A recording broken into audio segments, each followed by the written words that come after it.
Well, we're joined in the media center by #1 qualifier for Pro Stock Motorcycle and Declan Hines, Andrew Hines and Declan Hines. This is Andrew's first #1 qualifying position of the season, 29th of his career. 2 runner-up finishes here, but talk about the runs today, and also you had 13 runs during testing. How much did those 13 runs really pay off for what we saw this afternoon?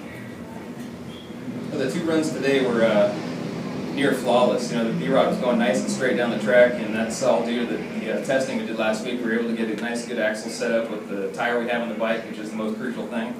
You know, you put a different tire on it, sometimes they have a tendency to go different ways, so we were able to get it nice and straightened out there in testing and figure out how to get it to rev up in high gear.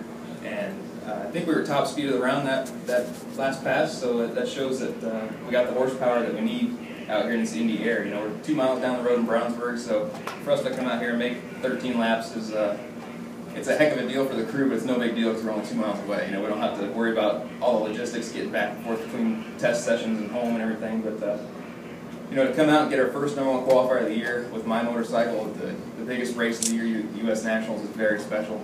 Especially having a little one here. This is his second Indy. He was a month old last year, so now he's kind of realizing a little more. You know, he sees me roll back into the pit area and says, "Dad, Dad, Dad." So that's a really cool feeling, especially when you have a weekend like we're having right now with their screaming. Andrew, were you thought the bike would run better? I mean, yesterday you ran well. Did you think with the conditions today, this morning, that and all the stuff that was out there, that it was going to be possible to make this run? Well, with the cooler weather, it was definitely possible. The only bad thing with the cooler weather is the humidity rolled in with the clouds that came in, so the water grains went up substantially. But we were able to learn from that last week of testing because it was 95 degrees with a lot of humidity, and we figured out what it took to run with a lot of water in the air, and we ran almost 3 miles an hour faster than we were testing last week just because of the cooler air. And you know, we fixed a couple components on the motorcycle last week, which enabled us to pick up the 2 mile an hour that was missing compared to my teammate Eddie and Brainerd, and that's made all the difference. You know, it runs from 8th mile on just like his bike now, and with a little performance from comp cams and the guys at our shop in the porting room, we were able to pick up a little bit from Brainerd to here, and it's obviously showing. You feel like obviously the big thing with your bike's been the consistency on race day, especially. You feel like last year, I know you were close to winning this, you never won this race, you had a great career. Do you feel like the bike's going to be consistent tomorrow? I feel like the bike will be way more consistent than it has been, especially compared to the countdown last year, where my bike would progressively go slower each round on Sunday and end up losing to Ellie Tom with the final 4 races in a row, whatever it was. But that was getting old fast. But we focused on trying to make my bike better. For the last few races, we were testing stuff, and people probably don't believe that, but Eddie's bike was set just like it had been all year long, and my bike, we were trying to figure out what it would take. And finally we figured it out, got both bikes in the same zone. Eddie's bike improved in the last run, and you know, we were able to get this #1, which is a huge deal. So not time to go.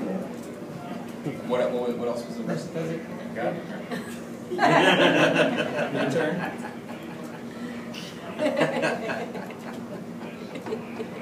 Is there less pressure at this Indy than most just because it's not a countdown race? No. I mean, I've only been coming to Indy since I've been racing, so I never even ventured here before then. I never was here when my brother was racing in the late 90s.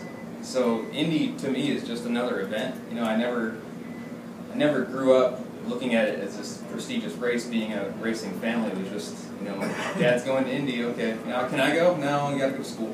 Things like that. But you know, now that we live here, it's a home track, and you know, I try to downplay it. Just less pressure, just go out there and treat it as another 4 rounds like every Sunday. So it just happens to be on Monday.